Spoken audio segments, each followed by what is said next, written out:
Assalamualaikum warahmatullahi wabarakatuh. Alhamdulillahirabbil alamin wa bihi nasta'in wa ala umuri dunya waddin, amma ba'du. Penonton media NU Palengaan, kembali lagi bersama kita dalam kegiatan Syiar Ramadan Media NU Kecamatan Palengaan. Dan dalam hal ini saya sendiri akan memandu kegiatan podcast kali ini.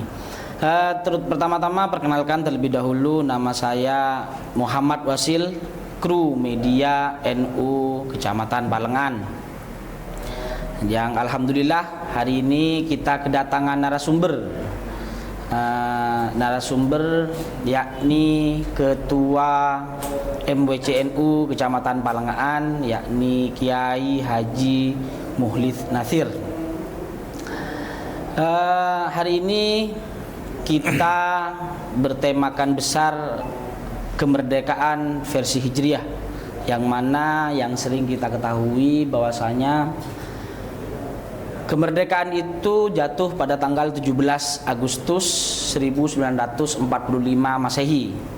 Nah, uniknya hari ini adalah kebetulan di tanggal 17 Agustus itu adalah bertepatan pada 9 Ramadan 1367 Hijriah, yakni bulan Ramadan. Bergandengan dengan itu, Kiai, hari ini kita mengangkat tema kemerdekaan versi Hijriah. Dari berbagai banyak sejarah tentang kemerdekaan Indonesia, hari ini kami mengangkat kemerdekaan versi Hijriah. Untuk pertama, Kiai, bagaimana tanggapan Kiai tentang perihal makna kemerdekaan versi Hijriah seperti itu? Ya. Baiklah, terima kasih Mas Wasil. Assalamualaikum warahmatullahi wabarakatuh. Waalaikumsalam. Bismillah, alhamdulillah, wassalatu wassalamu ala rasulillah wa alihi wa sahbihi wa ulama ba'du. Para pemirsa acara ini yang saya hormati, Mas Wasil, mudah-mudahan tetap semangat ya. Amin, amin, amin. Kru dari media MWCNU Palengan yang saya hormati, apa yang disampaikan Mas Wasil tadi bahwa betul bahwa kemerdekaan Republik Indonesia itu bersamaan dengan bulan Ramadan tanggal 9 1364 apa 6 berapa? 64 1367 ya. Ini berarti bahwa Indonesia istimewa. Yang pertama, Indonesia istimewa karena dari perjuangan itu yang diraih, sehingga meraih kemerdekaan bukan hanya perjuangan secara fisik, bukan hanya sekedar menumpahkan darah, tetapi bersamaan dengan umat Islam berjuang melawan hawa nafsunya. Kalau di perang Badar itu kan terpisah. Kalau di kita masyarakat Indonesia, rakyat Indonesia ini berjuang kemudian dengan hiruk pikuk yang sangat luar biasa bertepatan dengan bulan suci Ramadan. Tentu agama Islam ini, Mas Wasil, adalah agama yang anti penjajahan. Itu yang pertama. Rumusannya adalah agama Islam itu adalah anti penjajahan, anti kasta, anti perbedaan, dan anti diskriminasi. Ini Islam. Karena agama Islam itu lahir di satu tempat yang penuh dengan diskriminatif. Di jahiliyah itu sangat diskriminatif. Bagaimana perempuan menjadi makhluk nomor sekian dari strata kehidupan manusia. Bagaimana antar suku tingkatannya itu sangat ditentukan dengan hal-hal tertentu, sehingga lahir Islam menghapuskan itu semua.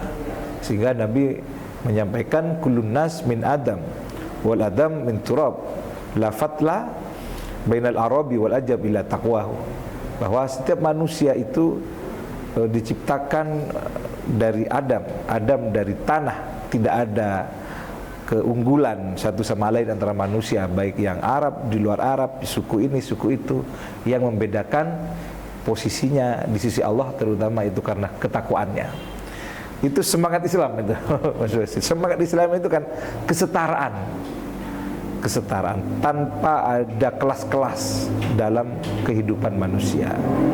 Itu sebagaimana dalam Al-Quran, ya ayuhan nas inna khalaqnakum min dzakari wa unsa wa ja'alnakum syu'uban wa qabaila lita'arafu inna akramakum indallahi atqakum. Al-Quran pun menegaskan bahwa manusia itu memang diciptakan berbeda-beda, bersuku-suku, berbangsa-bangsa. Kodrat manusia, takdir manusia itu diciptakan berbeda. Beda suku, beda agama, beda bahasa, semuanya semua berbeda. Dan itu tidak ada persoalan, tidak ada saling menindih satu sama lain. Karena inna akramakum indallahi atqakum. Dan perbedaan itu ya lita'arofu, untuk saling mengenal, bukan untuk saling menjajah. Gitu Mas Azil ya. Jadi perbedaan itu bukan untuk saling menindas, tetapi untuk saling mengenal satu sama lain. Karena perbedaan manusia itu hanya ada di takwanya. Itu kalau Islam memandang manusia itu seperti itu. Sehingga tidak ada kata penjajahan dalam Islam. Nah, kemudian muncullah era-era kolonialisme yang diawali dari munculnya beberapa kasta, menganggap golongan ini lebih baik, golongan ini lebih rendah, dan lain semacamnya, sehingga ada istilah dunia ke-1, dunia ketiga, dan lain semacamnya. Kategorinya ketika negara-negara itu tidak maju, dikatakan seakan-akan berhak untuk dijajah, sehingga masyarakat Eropa waktu itu ada pembagian daerah wilayah kekuasaan jajahan yang kebetulan Indonesia bagiannya Belanda, bahwa walaupun ada beberapa negara yang masuk ke Indonesia, ada Portugis, ada Perancis dan lain semacamnya. Nah, itu kan karena semangat kesetaraan itu tidak terbangun. Kalau konsep Islam kan tidak kayak tadi, karena menganggap ini kaum lemah, ini suku rendah, maka berhak untuk dijajah. Ini Islam tidak ada seperti itu. Sehingga bagaimanapun juga penjajahan dalam Islam itu tidak dibenarkan. Dalam Al-Quran ceritanya Ratu Balqis, mengapa kok harus dilawan gitu? Mengapa penjajahan kok harus dilawan, kan begitu Mas Cecil ya?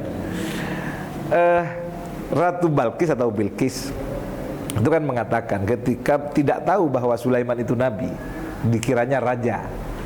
Kebiasaan raja itu adalah menjajah, kan begitu. Itu tradisi sejak dulu. Setiap raja yang berkuasa, kebiasaannya itu adalah menjajah.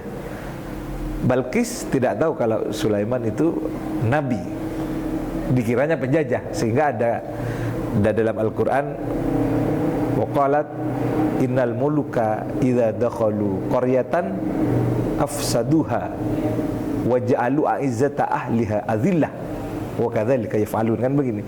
Ini bahasa Balqis kan begini. Ketika menyampaikan kepada para menterinya, sesungguhnya raja, dalam tanda kutip, karena nggak tahu kalau dia nabi, penjajah, taruhlah.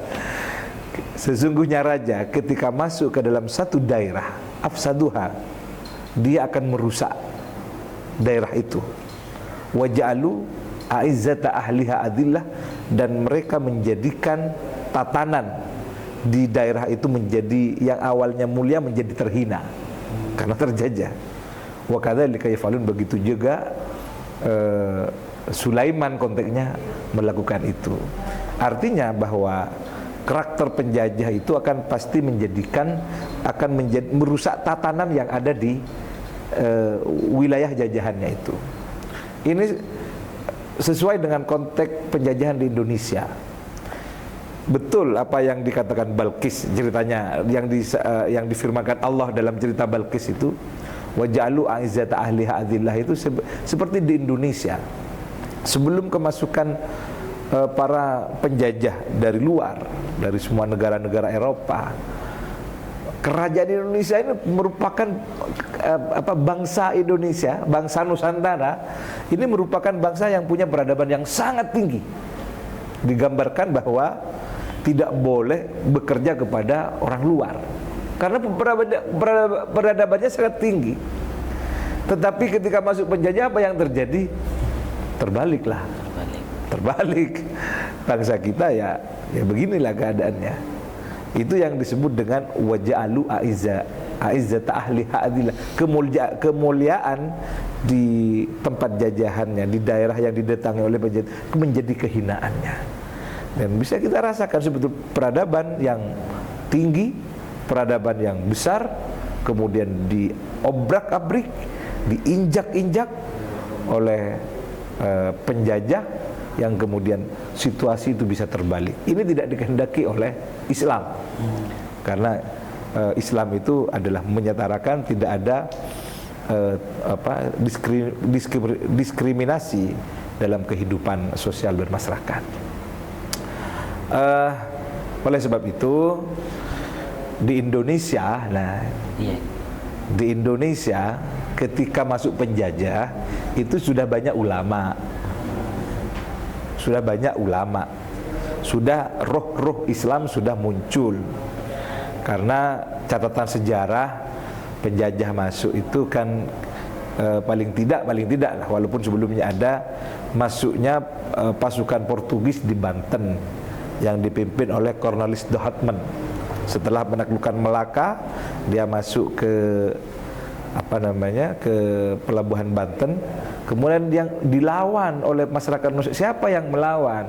Sultan Hasanuddin. Siapa Sultan? Ulama.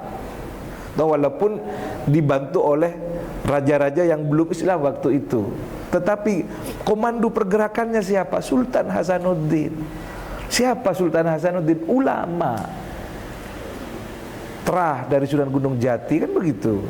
Dibantu oleh Sultan Trenggono dari Demak, mengirim bala bantuan untuk mengusir penjajah dari Portugis. Siapa Sultan Trenggono? Ulama. Putranya Raden Abdul Fattah, kerajaan Demak Bintoro. Ulama, gerakan. Kenapa gerakan ulama ini kok getol mengusir? Karena dasarnya itu tadi, Islam anti penjajahan. Iya kan? Nah, penjajah itu masuk di masa-masa dakwah Islam sudah masuk, sehingga perlawanan itu sangat getol, tidak bisa menguasai. Maka politik yang digunakan adalah politik adu domba, kan begitu di sejarah-sejarah itu. Ketika adu domba ini berat, ini sudah persoalan konspirasi. Dari awal penjajah tidak pernah tenang masuk ke Nusantara, karena di Nusantara sudah ada Islam. Makanya cara mereka itu adalah politiknya adu domba. Ketika adu domba ini adalah penuh dengan konspirasi kerajaan, antar putra mahkota, antar raja diadu. Bagaimana perang Demak, bagaimana perang Mataram Islam, diobok-obok dari dalam, sehingga ya sampai lama penjajahan itu berjalan. Tetapi perlawanan tetap ada. Digambarkan bahwa perlawanan paling sengit itu adalah oleh para torikoh, oleh para kelompok-kelompok torikoh yang ketika itu dipimpin oleh para ulama, para pendakwah Islam. Panjang sekali kalau berbicara ini, tapi tentu kita membahas tentang secara singkat saja. Paling menarik, yang paling dahsyat lah kalau berbicara perlawanan terhadap penjajahan di Nusantara, ini adalah kejadian Perang Jawa. Perang Jawa itu atau yang dikenal dengan Perang Pangeran Diponegoro tahun 1825 sampai tahun 1830. Ini perang begitu dahsyat, perang gerilya. Belanda ini kan pasukan terlatih, sementara pasukan Pangeran Diponegoro yang dibantu oleh Sentot Prawiro Dirjo ini mengandalkan keberanian, mengandalkan bahwa Melawan penjajah adalah mati syahid. Melawan kolonialisme adalah bagian dari agama. Ini yang ditanamkan kan, sehingga toh walaupun sekedar bambu runcing, dia berani. Kenapa berani? Beraninya bukan karena skill, karena ada spirit religius, karena ada roh agama, ada semangat keagamaan yang ditanamkan pada masyarakat pada santri-santri thariqah waktu itu, sehingga mati bukan menjadi persoalan. Nyawa sudah bukan menjadi perhitungan. Perhitungannya saya didorong oleh agama untuk melakukan perlawanan. Sehingga 5 tahun perang Jawa, perang Pangeran Diponegoro, itu Belanda mengalami kerugian yang sangat besar. Kalau mungkin hitungan sekarang sekian triliun hitungannya lah. Yang dilakukan. Kenapa kok sebegitu dahsyat? Padahal masyarakat santri, masyarakat Nusantara tidak punya skill dan senjata. Ada dorongan keagamaan di dalamnya. Siapa yang mendorong, memberitahu ke ulama? Siapa ulamanya? Raden Abdul Hamid. Siapa Raden Abdul Hamid? Pangeran Diponegoro. Kira-kira seperti itulah gambarannya ya.